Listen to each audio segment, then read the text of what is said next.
বহু সমস্যা আছে যেটা সমাধানের চেষ্টা সরকার করছে। আপনাদের যদি পরামর্শ থাকে যে না এইভাবে না, আপনি যদি আরেকটু এইভাবে করেন তাহলে সমাধানটা আরও ত্বরান্বিত হবে, আরও ভালোভাবে হবে, এই পরামর্শগুলি আমরা এনকারেজ করছি। আমরা আপনাদেরকে অনুরোধ করব, যদি থাকে আমাদের জানাবেন, আমরা সেই অনুযায়ী করার চেষ্টা করব। আমরা সবার কাছে এইটা বলছি, আমরা আমাদের যে শিক্ষাবিদ যারা, সাংবাদিক যারা, বুদ্ধিজীবী যারা, বিভিন্ন রাজনৈতিক দল, আপনারা দেখছেন কদিন আগে আমাদের প্রধানমন্ত্রী জামাতকে বলেছে, এনসিপিকে বলেছে যে বিদ্যুৎ সমস্যা সমাধানের জন্য স্পেসিফিক কোনো প্রস্তাব যদি থাকে আপনাদের যেটা সমাধান হইতে পারে দেন, আমরা সেটা গ্রহণ করব। এখানে রিজিট কিছু নাই, মূল উদ্দেশ্য হলো সমস্যা সমাধান। তো সেই কারণে আমি আপনাদেরকে অনুরোধ করবো আর কি, যে চলেন আমরা একসাথে কাজ করার চেষ্টা করি। সবসময় সবাই মন্ত্রী হয়ে করতে হবে এমন তো কিছু না।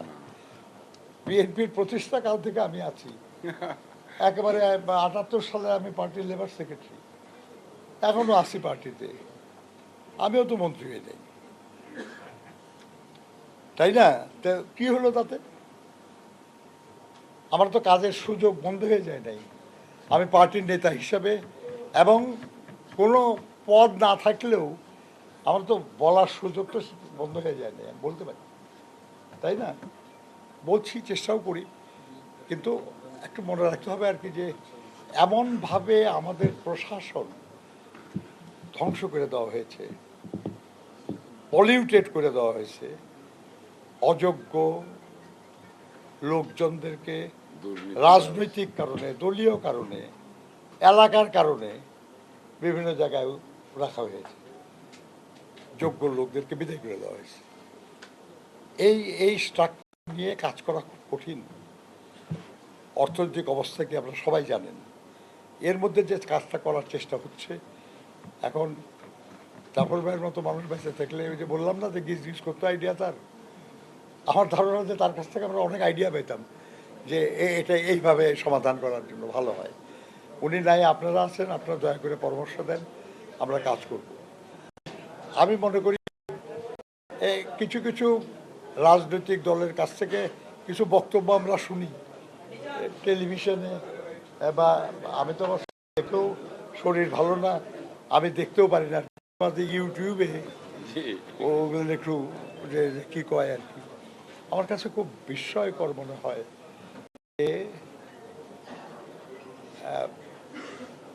এটা গণতান্ত্রিক রাষ্ট্র ব্যবস্থায় অনেক শব্দ আছে যেগুলো প্রয়োগ করা উচিত না, স্বাভাবিক না, কিন্তু দলীয় পরিচয়ে সেসব কথা বলা হচ্ছে। আল্লাহর অসীম মেহেরবানি যে আমাদের প্রধানমন্ত্রী অত্যন্ত শান্তভাবে এটাকে মোকাবেলা করতেছে, কোনো ওইভাবে রেসপন্স না করে।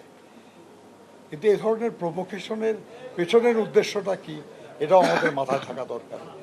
কেন তারা এটা করতেছে?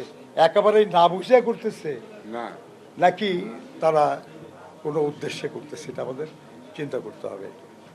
রাজনীতি তো এটা শেষ হয়ে যাবে না। এইবার যারা দায়িত্বে আছি আমরা চিরদিন থাকবো নাকি রাষ্ট্র পরিচালনার দায়িত্বে? আবার হয়তো অন্য কেউ, জনগণ অন্য কাউকে দায়িত্ব দেবে, তারা পালন করবে। কিন্তু পরস্পরকে সহযোগিতার মানসিকতা যদি না থাকে, তাহলে কিন্তু আমরা দেশটাকে আগায় নিতে পারবো না, জনগণের সমস্যার সমাধান করতে পারবো না।